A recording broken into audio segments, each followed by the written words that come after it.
Well, we tried replacing the wheel seal on the passenger side of the 8.8 and that didn't work out. It's actually leaking again. So we didn't have the wheel bearing puller and we didn't have the slide hammer, the proper slide hammer. We had a set, but it wasn't the proper set to do it. So we thought, fingers crossed, we'll just go ahead and replace the wheel seal and hope that it stopped the leak. It didn't. It came back in about 2 days, 3 days. So we went ahead and ordered the actual proper slide hammer and the bearing puller kit. And we're gonna go ahead and remove that wheel seal and bearing this time, unlike last time, and see if that stops the leak. But if that doesn't stop it, it might be the actual axle itself. It might be scarring on there and it's letting the oil seep by. But since I already have the tools, we're gonna go to replace the bearing this time and the wheel seal, and hopefully that stops it. And actually, let me show you the kit that we got. So this is a slide hammer kit. It's a 9-way puller set. It has a bunch of different options on here. This one on Amazon is only $60 for this kit. And we went with this one because it has a 5-pound hammer. It has 2 different hub pullers. It has a 3-jaw puller where you can either grab around or put them where they hook on the hook from the inside and pull out. So we went ahead and bought this kit, like I said, because I wanted the 5-pound hammer, and they had a 7-pound hammer for $40, but this was $60 for this kit. And then we bought, because that's not the proper kit to do a wheel bearing, so we went ahead and bought this kit here too, where it has the different attachments for the wheel bearing. And basically the way that these work is you slide this jam nut down, and then it allows this to pivot. So you straighten that up, you stick it through the bearing, and then this goes on the back side of the bearing, and then this goes on the front side of the bearing, and that's what locks it in place. And then you attach this onto there so you can slide your hammer and pull it out. This kit was $24 on Amazon. This was $60, and then they came in about like 2-3 days. So unlike our other hammer set, which is only a 2-pound hammer, and it's designed for pulling bearings, like actual bearings, like off of like idler pulleys and stuff like that. But let's go ahead and put this thing to use today. Let's get this jacked up, get this tire off, and get this bearing off out.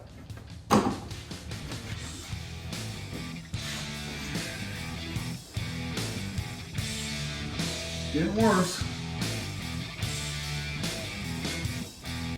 Next weekend we're going out of town to go off-roading, so trying to get it done. Hopefully this fixes it. If it doesn't, when we get back from out of town, I'm gonna go ahead and buy just the axle shaft. And I'm not gonna get a chromoly axle. I don't think I need it. It's only $100 for an axle shaft, so I'm just gonna go ahead and get a spare one. I should say, well, this will become the spare axle shaft after that. I always tell myself I'm gonna wear gloves. Every single time I do a job like this, I was like, I'm gonna wear gloves this time so I don't get so dirty. It's easier to clean my hands every single time, but I never do, because any single time I wear gloves, they last like all of 3 minutes.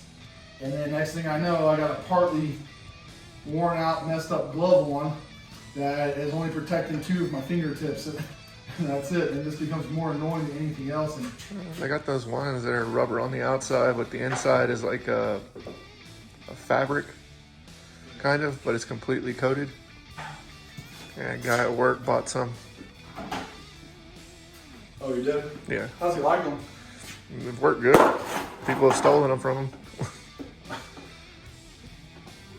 They figured, you know, it's community use, since he left it on his toolbox.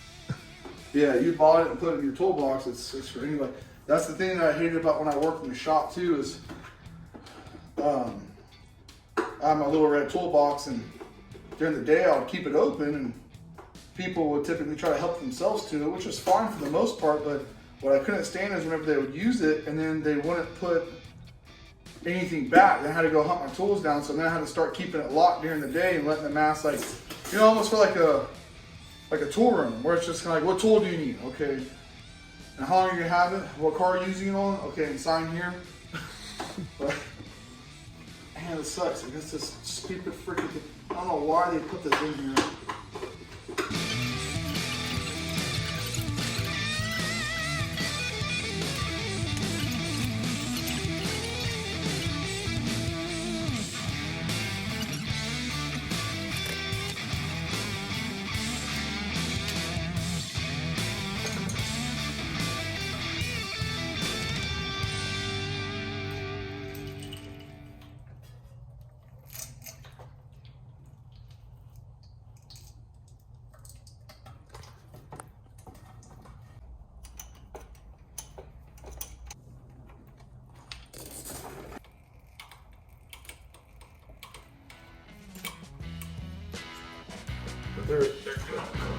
have, man.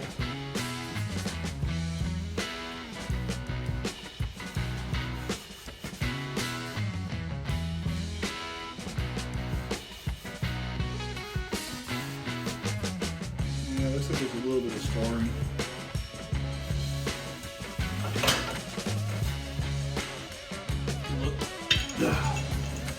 Right here, right in here. See that? There's a little bit of grooves right there. I think that might be where the leak's coming from, or maybe this one right here. I'm not sure where exactly it rides, but it's somewhere in between here.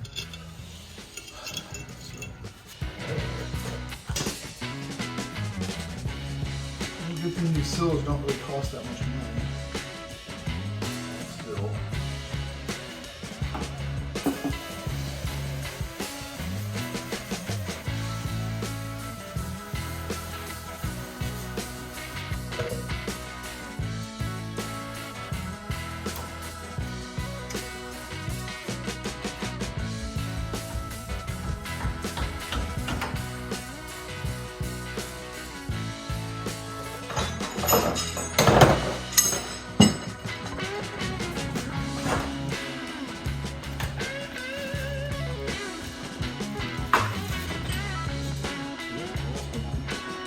What do you know? There she is.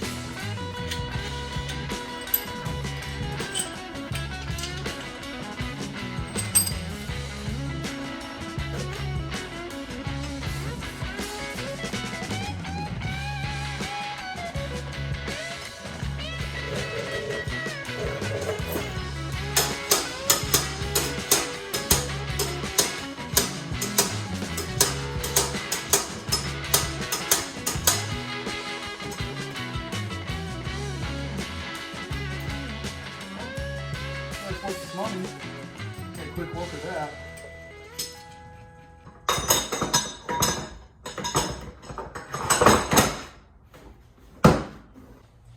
I'm gonna say that's it right there. That looks good.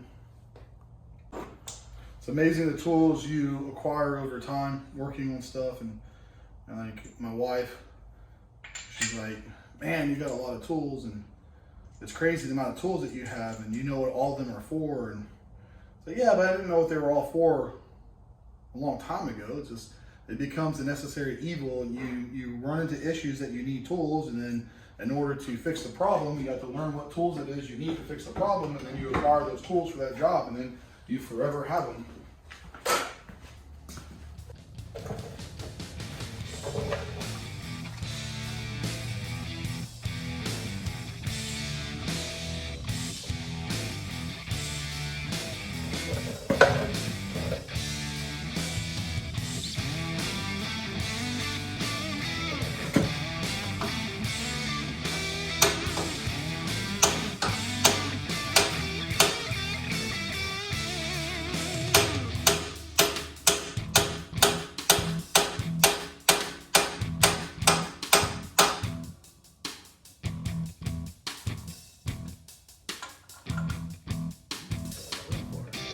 You heard your tone change, right?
well, that should be it, hopefully.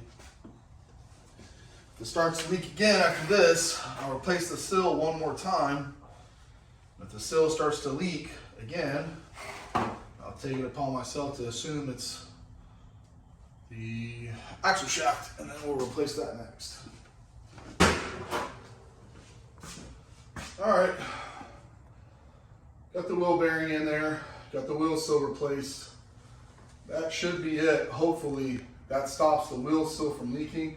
I'm not too happy about the way the wheel sill went in because it kind of went in crooked, but then it straightened out. There's a little bit of a lip on the metal face of it, so I'm hoping it doesn't start to leak again. If it starts to leak again, I'm going to pull that wheel sill out one more time and replace it just for good measure. But if it does start to leak after that, I'm replacing the axle shaft, and then from there, starts to leak again. Looks like I'm just going to keep replacing sills until I find one that my Jeep likes. So that's it for the video, guys. Thanks for watching. I hope you find it entertaining.